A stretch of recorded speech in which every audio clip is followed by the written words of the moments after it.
Hello student, मैं दिग्विजय कुमार और आप देख रहे हैं मेरे यूट्यूब चैनल जहां पर मैं हर रोज वीडियो अपलोड करता हूं for 9th 10th 11th 12th physics chemistry math. Student, आज का जो वीडियो लेक्चर है इसमें हम लोग डिस्कस करेंगे क्लास 10th मैथ्स एनसीईआरटी प्रश्नावली 1.1 में क्वेश्चन नंबर 3, राइट। इसके पहले आपको बताया गया है इसके पहले लेक्चर में क्वेश्चन 1 और 2 के बारे में, तो आज हम डिस्कस करेंगे क्वेश्चन 3। तो चलिए शुरू करते हैं।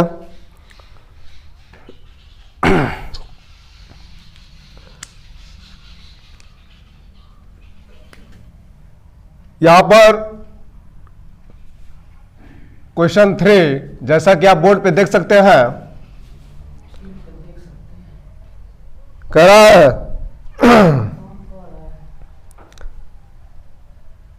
किसी परेड में 616 सदस्यों वाली एक सेना यानी आर्मी आप कह सकते हैं कि टुकड़ी को 32 सदस्यों वाले एक आर्मी बैंड के पीछे मार्च करना है। दोनों समूहों को समान वाले स्तंभों में मार्च करना है। उन स्तंभों की अधिकतम संख्या क्या होगी जिसमें वे मार्च कर सकते हैं। अब मैं डायरेक्ट सॉल्यूशन दूंगा। सॉल्यूशन कैसे करेंगे, तो यहां पर कुछ खास नहीं है, बहुत ज्यादा लंबा क्वेश्चन दिया है बट उसका सॉल्यूशन बहुत ही मजेदार है। इसके पहले आपको बताया गया यूक्लिड डिवीजन लेमा के बारे में, तो यही उसी का हम यूज करेंगे यहां पर भी। तो सबसे पहले आपको क्या लिखना होगा, सबसे पहले यहां पूछ रहा है स्तंभों की अधिकतम संख्या क्या होगी। तो सबसे पहले यहां आप लिख सकते हैं सॉल्यूशन में स्तंभों की अधिकतम संख्या, यानी हमको यही फाइंड करना है। तो यहां पर दो चीज दिया है जैसा क्वेश्चन में आपको दिख रहा है बोर्ड पर। 616 जो कि सदस्य वाली एक सेना और उसके प्रत्येक को 32 सदस्यों वाली एक टुकड़ी में बांटा गया है। तो 616 और 32 यहां पे आप समझ सकते हैं कि जो 616 है और जो 32 है इन दोनों को अगर ध्यान से कंपेयर किया जाए तो वही पिछली चीजें मतलब एचसीएफ। तो यहां पे स्तंभों की अधिकतम संख्या के लिए हम इन दोनों संख्याओं का एचसीएफ फाइंड करेंगे, राइट। तो एचसीएफ फाइंड के लिए सबसे आसान विधि आपको बताया गया है यूक्लिड डिवीजन लेमा, जो कि होता था A=BQ + R, राइट। तो इसी का हम यूज करेंगे यहां पर भी। तो सबसे पहले जो बड़ा है उसे हम A मानते हैं, A=616 मान लेंगे एंड B क्या मानेंगे 32 मान लेंगे, राइट। और यहां पर हम लिखेंगे by Euclid's division lemma, right. तो यहां पर हो जाएगा A=BQ + R और यहां पे A का मान 616 हो जाएगा। बी की बात करें तो यहाँ 32 हो जाएगा। और आप समझ सकते हैं 32 को हम कितनी बार में ले जाएंगे, तो लगभग 32 जाएगा आपका 19 बार में। तो यहाँ पे कुछ आपको मिलेगा 19 का इसमें हम गुणा करें तो क्या मिलेगा, इधर आप कर सकते हैं 616 32 गुणे 19, तो 19 दूना क्या होता है 58 के 8, ये 5 बचा और 19 यहाँ 57, 5 कितना होता है 62 मतलब 62 होता है, राइट। अब इस 628 को हम गलत बोला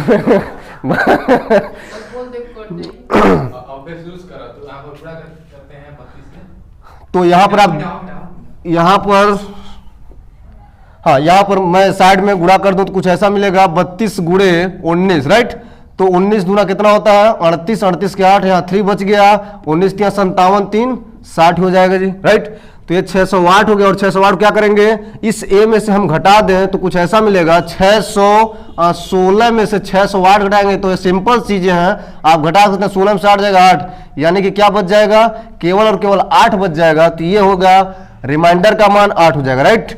अब यहां से क्या करते हैं 32 को हम इधर लाते हैं एक स्थान पे। ऐसा क्यों करते हैं भाई, क्योंकि यहाँ पे रिमाइंडर 8 दिया है ना कि 0 दिया है और मेरा लक्ष्य है कि यहाँ पे रिमाइंडर 0 लाना, राइट। तो यहाँ पे क्या करेंगे 32 कर देंगे और यहाँ पे क्या मिलेगा पुनः हम 8 को लाएंगे b के स्थान पे, और आप समझ सकते हैं कि 8 को अगर हम 4 बार करें तो यहाँ पे कंप्लीटली संख्याएं मिल जाएगी, मतलब 8 4 32 हो जाएगा, और यहाँ पे आपका रिमाइंडर 0 बच जाएगा, राइट।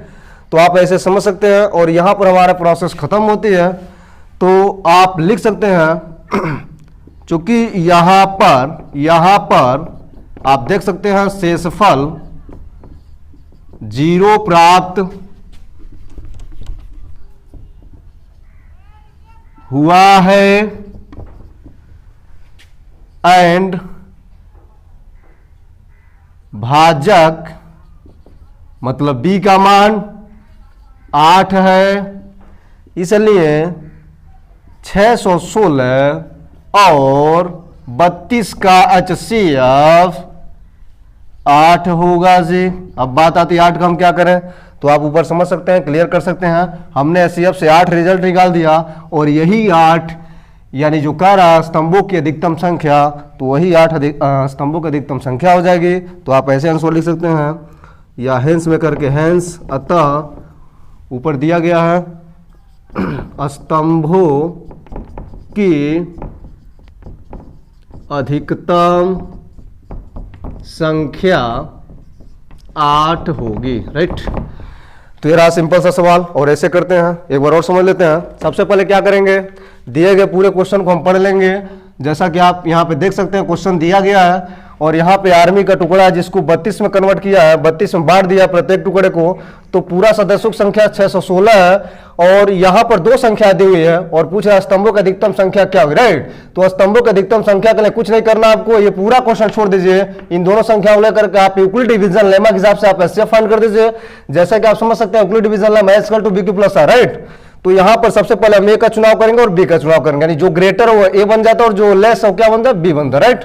तो आप लिखेंगे बायोकुलर डिवीजन लेमा, और यहाँ पे सेटिस्फाइड करा देंगे। इसके पहले लगभग जो भी लेक्चर हुआ है, हर में आपको यूक्लिड डिवीजन लेमा मिला है कि एक यूक्लिड डिवीजन लेमा से हम क्या करते हैं, HCF फाइंड करते हैं। और यह प्रोसेस तब तक होता है जब तक कि R का मान 0 न मिल जाए। जैसा कि आप समझ सकते हैं यहाँ पे R का मान फर्स्ट स्टेप में 8 है, और सेकंड स्टेप में जैसे ही हम गए हैं यहाँ पे R का मान 0 हो गया। तो जैसे ही R का मान 0 हो जाता है वहां पर हम रुक जाते हैं, इस प्रोसेस को रोक देते हैं, और यहाँ पर कुछ ऐसा लिखेंगे, यहाँ पर शेषफल 0 प्राप्त हुआ है, और इस कंडीशन में जो भाजक है, जो डिवाइडर है वह 8 है, और जो 8 है जो भाजक है ये दिए गए संख्याओं का HCF होगा, और जो HCF है क्या है, स्तंभों की अधिकतम संख्या होगी, राइट। तो इस प्रकार इस क्वेश्चन को सॉल्व करते हैं।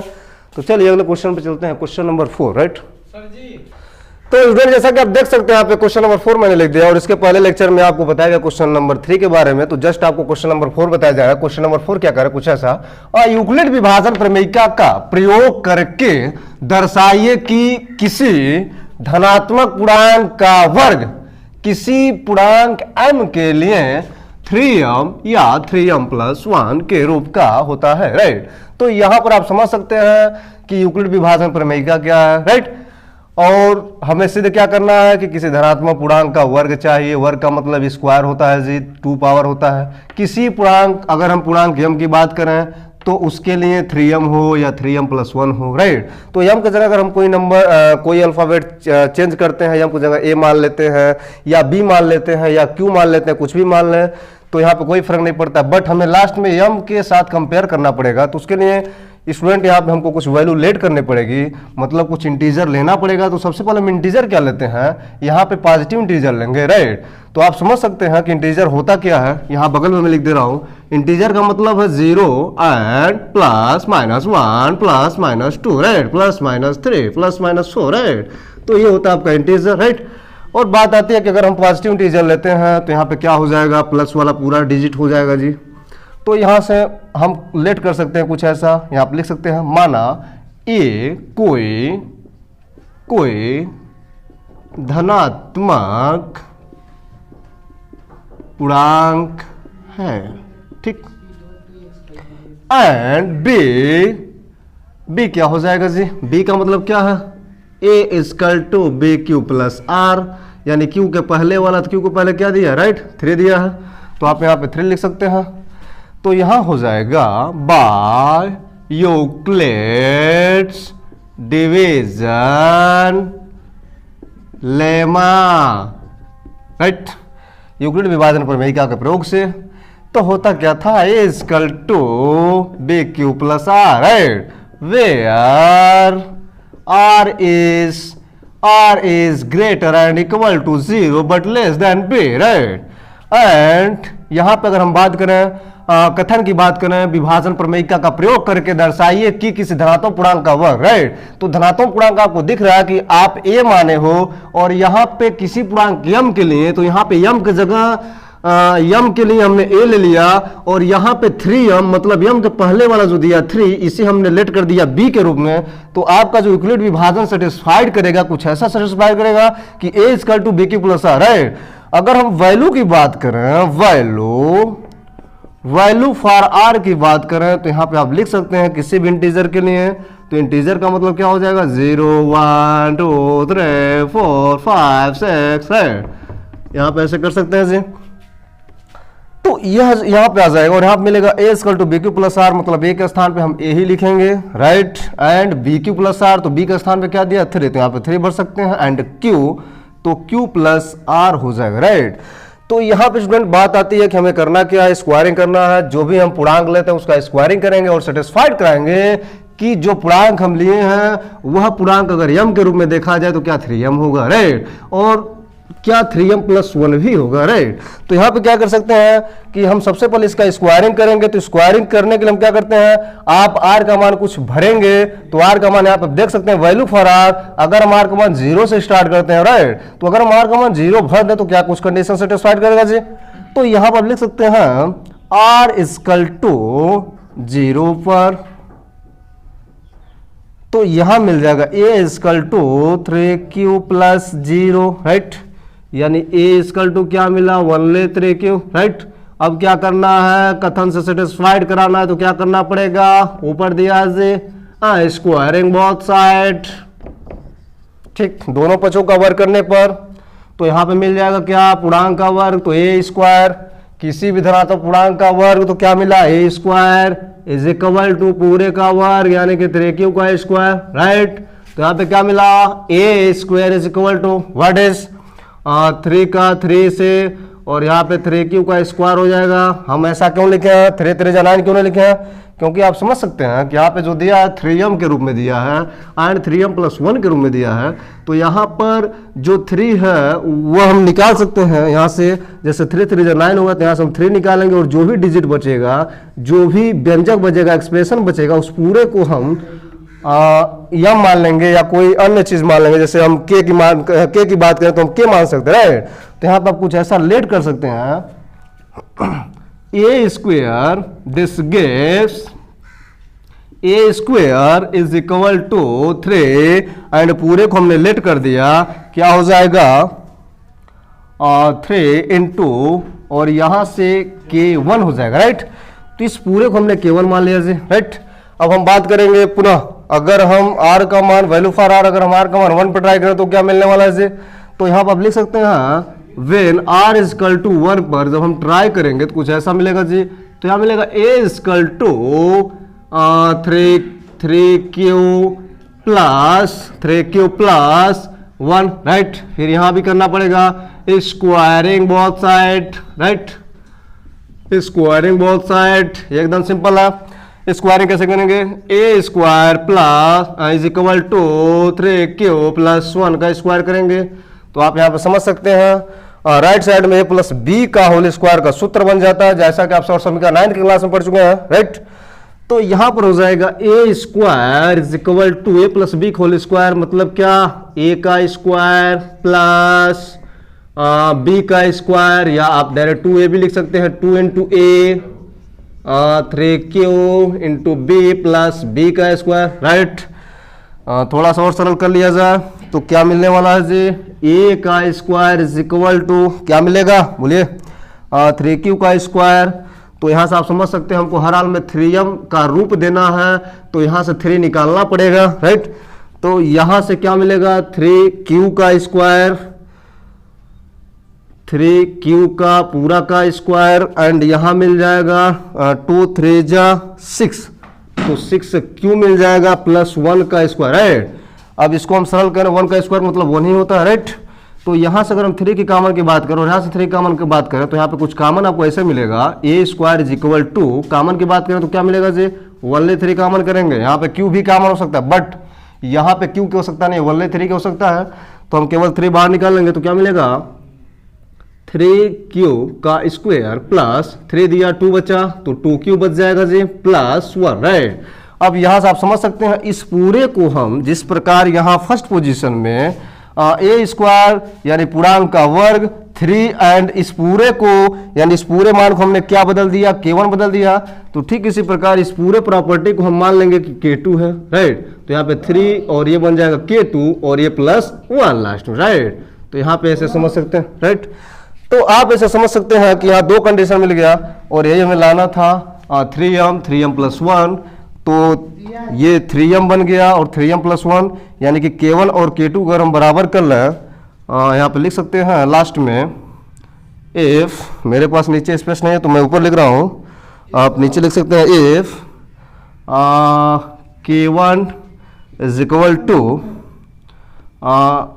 k1 एंड k2 दोनों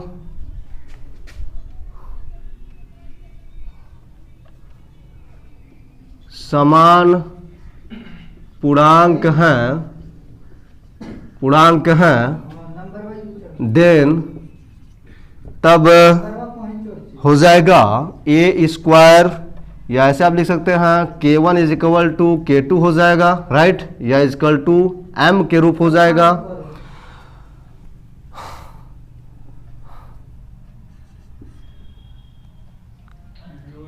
इसलिए हम लिख सकते हैं A square is equal to 3m and A square is equal लिख सकते हैं 3m प्लस 1, राइट। तो आप ऐसे सेटिस्फाइड कर सकते हैं जैसा कि, तो स्टूडेंट आपने देखा इस तरह का सवाल, इसका तरीका कुछ ऐसा ही रहा। तो इस प्रकार के जो भी आपको सवाल मिलेगा प्रूव करने के लिए, किसी धनात्मक पूर्णांक का वर्ग कीजिए, किसी धनात्मक पूर्णांक का घन कीजिए, तो ठीक इसी प्रकार आप यूक्लिड डिवीजन लेमा का प्रयोग से आधार से आप सवाल को हल कर सकते हैं और पूरा कंप्लीट तरीके से जैसा कथन का वैसा आप प्रूफ में भी लिख सकते हैं, राइट। तो इस प्रकार से जो अगला आपका क्वेश्चन रहेगा, क्वेश्चन नंबर 5, जो कि 1.1 का आपका लास्ट क्वेश्चन रहेगा, तो उस क्वेश्चन को आप चाहे तो इसी पे आधारित कर सकते हैं, बस थोड़ा सा डिफरेंट, वहां पे आपको घन करना है, यहाँ पे वर्क करना था, राइट। तो वहां पे आप क्यू चढ़ा देंगे और यहाँ पे वर्क है, ठीक। स्टूडेंट जैसा कि आप एक बार और देख सकते हैं इस पूरे सॉल्यूशन का जो तरीका क्या होनी चाहिए, सबसे पहले हम क्या करेंगे, पूरे क्वेश्चन को विस्तार पूर्वक पढ़ लेते हैं, राइट। और यहाँ पे कह रहे हैं कि धनात्मक पूर्णांक का वर्ग, वर्ग का मतलब है कि जो भी हम इंटीजर मानेंगे उसका हम वर्ग करेंगे, राइट। किसी पूर्णांक m के लिए 3m या 3m प्लस 1 का ही रूप होता है। तो यहाँ जो m दिया है यानी m के पहले जो 3 देता है, जैसा कि आप इससे समझ सकते हैं q के पहले b होता है, राइट। तो यहाँ पे जो b का मान होता है वो 3 हो जाएगा, जैसा कि आप यहाँ पे देख सकते हैं कि हमने सबसे पहले लेट किया है धनात्मक पूर्णांक, यानी कोई धनात्मक पूर्णांक a है और यहाँ पे b का मान हम यहाँ से 3 ले सकते हैं, राइट। तो यहाँ पे जब हम यूक्लिड डिवीजन लेमा लगाएंगे तो आपको पता होगा a equal to bq plus r होता है, where r is greater and equal to 0 but less than b, right. तो यहाँ वैल्यू फॉर आर देखेंगे तो पूरा इंटीजर पॉजिटिव लिख सकते हैं, राइट, 0 1 2 3 4 5 6 कुछ ऐसा। और यहाँ पे आपको क्लियर करा चुका गया कि अगर हम A equal to 3q plus R यानी आर का वैल्यू अगर हम 0 पे लेते हैं तो कुछ ऐसा मिलेगा। और जब हम स्क्वायरिंग की बात करेंगे, धनात्मक पूर्णांक का वर्ग की बात करेंगे, तो यहाँ पे धनात्मक पूर्णांक ए है, ए का जब हम वर्ग करेंगे तो इसका भी वर्ग करना पड़ेगा। तो इसने स्क्वायरिंग बोथ साइड यानी दोनों पक्षों का वर्ग करने पर तो आपको कुछ ऐसा मिलेगा, ए इक्वल टू 3q का स्क्वायर, 3 3 जा 9, तो बट यहाँ पे 9 नहीं लिखना आपको, बट 3 अलग करना है और 3q को अलग करना है। तो जब 3q स्क्वायर को अलग करें तो इस पूरे डिजिट को, पूरे टर्म को आप k1 मान लेंगे, तो यहाँ पे वैल्यू आपको मिलेगा square is equal to 3k1, right. और पुनः जब हम r का वैल्यू 1 पे ट्राई करेंगे तो यहाँ मिलेगा a equal to 3q plus 1। तो फिर यहाँ पर स्टूडेंट एक बार आपको और स्क्वायरिंग बोथ साइड करना पड़ेगा, वर्क करना पड़ेगा। तो जब वर्क करेंगे तो यहाँ पर आपको मिलेगा a प्लस b का होल स्क्वायर का रूप। जब इसे विस्तार करेंगे तो आपको मिलेगा 3q का स्क्वायर प्लस यानी a का square plus 2ab plus b का स्क्वायर, राइट, 3 2 जा 6, यानी आपको मिल जाएगा 3q का square plus 6q plus 1, right. तो यहाँ पे आप समझ सकते हैं कि 3q इसमें है और 3 2 जा 6 यानी कि 3q इसमें भी है। तो यहाँ से आप 3m प्लस 1 की बात कर रहा है तो आप यहाँ से क्या करेंगे, केवल 3 को निकालेंगे। तो जब यहाँ पे 3 निकलेगा तो यहाँ पे आपका बच जाएगा 3q का स्क्वायर और यहाँ पे 2q और ये लास्ट में +1 दिख रहा है आपको। तो इस पूरे टर्म को फिर एक बार हम k2 मान लेंगे तो यहाँ पे कुछ ऐसा कंडीशन मिलेगा कि 3k2 + 1, राइट। यहाँ पर भी a स्क्वायर है, तो a स्क्वायर है क्या भैया, कोई पूर्णांक। यहाँ पर भी a स्क्वायर है, तो a स्क्वायर है क्या भैया, कोई पूर्णांक। तो इसका मतलब क्या हुआ, a स्क्वायर यहाँ पर भी है, a स्क्वायर यहाँ पर भी है। Value for a square 3k1, value for a square 3k2 + 1 है। तो इन दोनों कथन से आप कह सकते हैं कि अगर हम k1 एंड k2 दोनों को समान इंटीजर मान लें तो कुछ ऐसा कंडीशन सेटिस्फाइड करेगा, k1 = k2 = टोटल का यम, जिसके रूप में लाना, राइट। तो जब k1 एंड k2 यम के बराबर हो जाएगा तो आपका कंडीशन जो बनेगा a स्क्वायर की टोटल वैल्यू 3 यानी k1 जगह पे यम बनेंगे तो 3m हो जाएगा। और फिर यहाँ पे जब k2 जब 1 m भरेंगे तो फिर क्या मिलेगा, m हो जाएगा 3m का +1 के रूप में हो जाएगा। तो ये पूरा प्रॉपर्टी आपको मिल सकती है, a स्क्वायर 3m हो गया, a स्क्वायर 3m + 1 हो गया, राइट। तो इस प्रकार सॉल्यूशन करते हैं और आप लास्ट में ये भी लिख सकते हैं, हैंस लास्ट में क्या लिखेंगे, हैंस अतः किसी, ऊपर दिया है, किसी धनात्मक पूर्णांक का वर्ग किसी पूर्णांक m के लिए 3m या 3m + 1 के रूप का होता है जी, राइट। तो इस प्रकार स्टूडेंट हम सॉल्यूशन करते हैं, बहुत ही गजब तरीका रहा सॉल्यूशन करने का। और आप इस तरह से हर एक सवाल को, इस तरह के इस टाइप के सवाल को आप हल कर सकते हैं, राइट। तो इसके बाद हम जस्ट क्वेश्चन नंबर 5 डिस्कस करेंगे, इसी के साथ आपका प्रश्नावली क्लोज हो जाएगी। तो इसके बाद हम लेक्चर में छोड़ दो रहा